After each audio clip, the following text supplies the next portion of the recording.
Suuriya, dal ay ku nool yihiin 23 milyan oo qof, kaas oo ay 90% yihiin Muslimiin Sunni ah.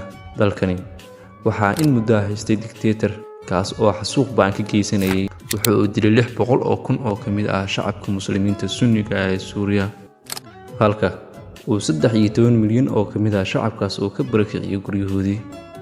Ninkani waxaynu u jeednaa Bashaar al-Assad kadib kacdoonkii looga soo horjeeday xukunkiisa. Wuxuu u waayay cid difaacda, taas oo ku sababtay inuu soo kiristay maleeshiyaadka caloosha shaqaystayaasha ee Shiicada, kuwaas oo ka barbar dagaalamaya ciidamada Bashaar al-Assad. Kana aynu isla eegna saaxiibayaal, waxaa ka soo cusboonaaday dalka Suuriya.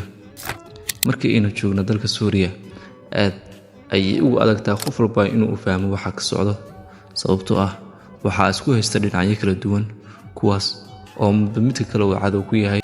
Dhinacyada ugu waaweyn ee ku hardamaya dalka Suuriya waxaa ka mid ah ciidamada Bashaar al-Assad oo taageero ka helaya Ruushka, kooxaha Kurdiyiinta iyo kooxaha Muslimiinta Sunniga ah.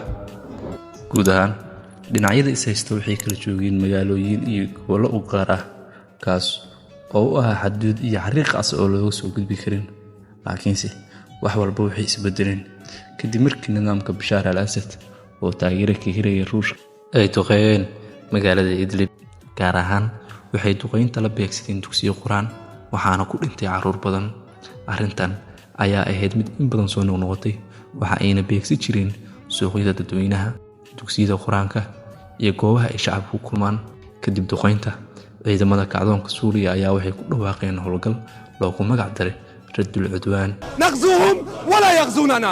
الآن ستنطلق هذه القوات. الرحمن الرحيم، وصلهم برجال يحبون الموت كما أنتم تحبون الحياة. انقسما اكثر لله. حرك. isla markiiba kacdoomadayaashii waxay hilfaha u qaadeen ciidamadii Bashaar al-Assad iyo maleeshiyaadkii ka barbar dagaalamayay ilaa ay xoreeyaan meelo badan oo ay ugu weynta magaalada Xalab oo ah magaalo taariikhi ah ummadda Muslimiinta. Waxyaalaha aadka loola yaabo oo lagu arkay markii lagu xoreeyay kooxahaas calawiyinta aan diinta haysanin waxaa ah in masaajidda ay ka dhigeen qoob qashin qub ayna ugu dambeysay 10 sano in laga adimo masaajid. Ugu dambeystii intaas ayaynu ku soo gabagabeeynaa muuqaalkeena aynu uga hadlaynay xaaladda Syria.